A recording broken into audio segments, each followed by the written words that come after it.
I became a minimalist when I became a mom. Hi friends, my name is Pauline. Today I have some time to talk about my minimalism journey and how I really started and how I really woke up to that reality and said to myself I want to become a minimalist. I want to have less stuff in my home. I want to be able to manage the stuff in my home. That's what the minimalism topic is all about.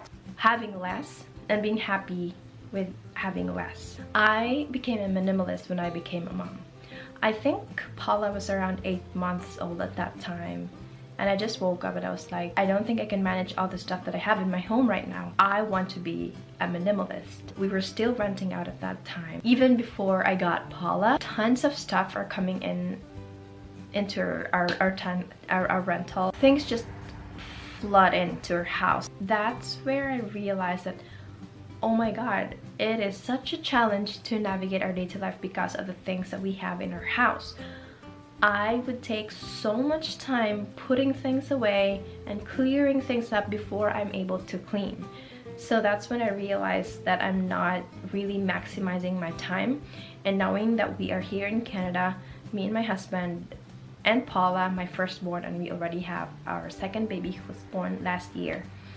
Not having a village to help me raise my child has helped me and encouraged me to maximize my time, so that the time that I have left, when I already did everything, the time that I have left should be spent quality time with my kids and with my family in general. And I think I was not able to do that around that age when Paula was 8 months, because our house was just filled of things.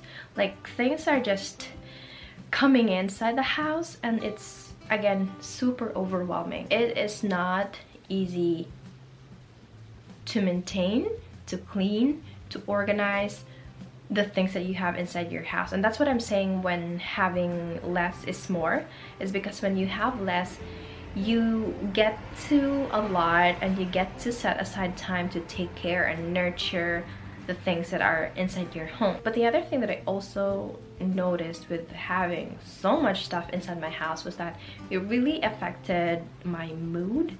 I was very irritable. Well, of course, my anxiety is to blame with that, but with having so much stuff inside our house, our rental before, it was just again overwhelming. It affected my mood. I was very irritable. I get angry all the time.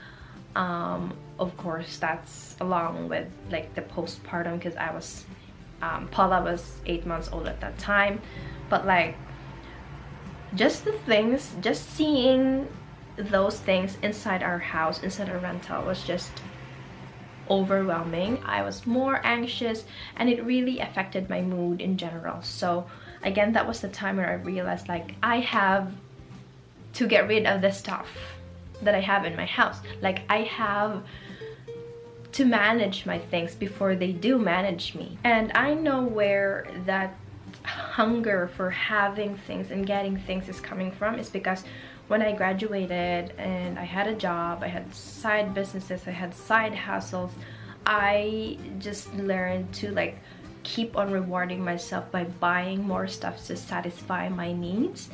And of course it did at some point, but then again, when I became a mom, having those additional, I would really say those are clutter, just drowned me. I was not able to be an efficient person as I wanted myself to be by having those stuff that I accumulated even before I got pregnant and even before I got married was too much already. We can't really deny that having a child is very overwhelming, especially with all those baby stuff, from cribs, from clothes and toys and all those stuff. It just added to the pile of clutter. I would really say that those are clutter if it's unmanageable. I didn't even realize that that's a term.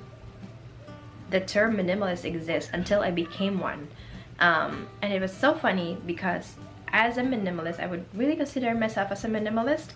Some of you might not. What I love about this topic is that it's very subjective, so it depends on how you view it yourself. For me, minimalist is having the enough stuff that you need and want in your home, in which you can work around a routine on how to maintain the flow of it, how you're able to manage the stuff that are inside your house. That's how I define minimalist, and I always draw two lines, and I always draw two boundaries with practicing minimalism. Number one is if it sparks me joy, if it sparks me happiness. Of course, there are some things that I just cannot like limit myself, although I'm able to like have some like threshold of what I want and to what extent do I want that specific item. For example, home decors. I really love home decors, but I also aim for like minimal and functional and multi-purpose home decors. Also high quality pieces that will last me forever, like clothes and like other stuff that I really enjoy and makes me happy. I still limit myself from having those things that brings me joy, but I have to be very intentional with my purchases with all the things that I still enjoy and that brings me happiness, like clothes and bags and shoes and whatnot. It's still having that second thought when you buy a thing, not just because you like it or it's because it's on trend right now, but there are like other things to consider. Let me know if you're interested in like how my thought process is if I'm trying to buy things that I really love, but like trying to be mindful and trying to be intentional. Number two is that my willingness to let go of things. I have mentioned this on my previous video that if you have new things that's coming inside your house, then you have to let go of old things outside your house. When something's coming inside your house, another thing has to go out. Sell it or whatever, just get another thing out when you have another thing coming in. And that's the cycle, that's the pattern that I'm trying to practice to manage, again, the things that are coming inside my house. Speaking about rewarding myself, when I talked about like after I graduated and got my own job and like having my own money, I buy things as a form of reward to myself to satisfy my needs and like my want for things, and just the wanting and wanting for more. But really, when it came to that point where I was already a mom and my time was limited and I had to maximize whatever time I have left, I realized that it really doesn't reward me, but instead it punishes me to have a very clouded mind, to add to my anxiety. It steals my time, it steals my energy, because I had to clean up and keep up of the things that are inside my home and like putting them away and cleaning them up, and it's just again overwhelming. I cannot stress this enough. It was overwhelming that I realized at that point that it is not already a reward but a punishment. I lose my time, I lose my energy, I lose my money because I do buy the things that are coming inside my house. And if I try to practice minimalism, I will be able to gain those three things again and maximize it whatever the hell I want with, you know, spending it with my family. Three things that I realize that I will be gaining if I try to manage the things that are coming inside my home: my time, my energy, and my money. Now, how I get started with my minimalism journey, it's actually pretty funny because it actually just came to me and came to my attention like, whoa, I have a lot of stuff that's going on. I have duplicates of different stuff in different colors and different sizes, which I don't really need, and it's stealing all those major things that I have, which are supposed to be for my family and for myself. I need to do something. That's just how I started, and the rest of it follows, which I will be making a separate video for that, of like how I started and like the step-by-step for as long as I can remember. I will try to do a step-by-step of how I started my minimalism journey.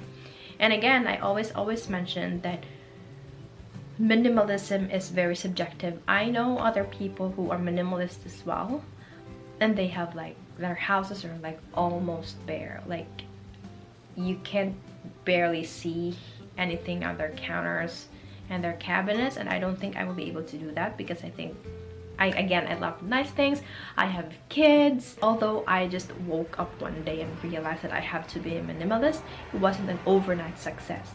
I had to take steps and measures and lots of self-awareness, lots of self-realization. I had to be strategic with my planning and how I let go of the things. And thankfully, the first time we moved has really helped me like started to like get my life sorted out. I donated, I think, 3 large moving boxes just with that first move alone. Different items, kitchen items, clothing, house items. It really like kickstart that itch to let go and get rid of things, especially the part where you are sorting the keep and the donate item.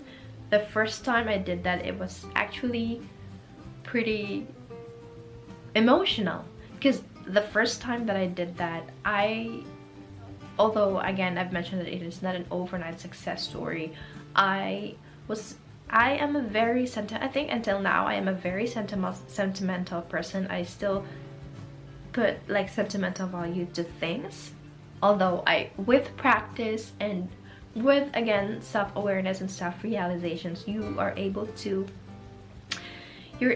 see value with that person or with that specific event without holding to a specific item. And although I'm not saying that it's bad to keep things for memories or keepsake purposes, but limiting and managing the keepsake that you're having is another key to minimalism.